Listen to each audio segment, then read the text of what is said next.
Those of you wanting to know the metaphysical interpretation of scripture, that it is esoteric knowledge, it is a psychological book, get this metaphysical Bible dictionary. Today we will be discussing Adam. You know, the first man and his wife is mentioned in this translation of Adam. You know, they supposedly populated the whole earth, but no, that's not what it means esoterically or what it means spiritually. When you take it literally, okay, you get a lot of holes in the story, but let's take it metaphorically as it was intended.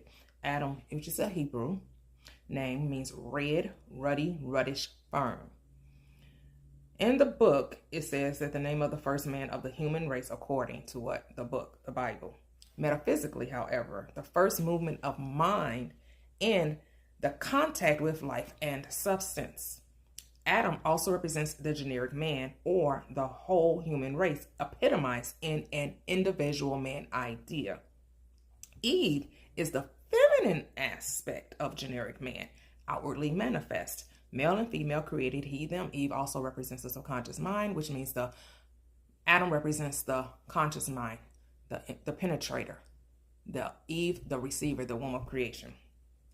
It goes on to say, if the ego or will, which is man, has adhered to wisdom faithfully and has carried out in its work the plans that are idolized in wisdom, it has created a harmonious consciousness.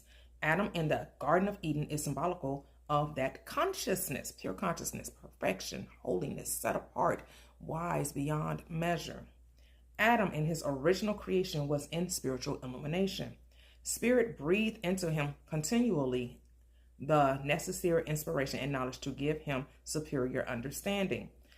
But he began eating or appropriating ideas of two powers, God and not God, good and evil. You get it? The tree of knowledge of good and evil, right?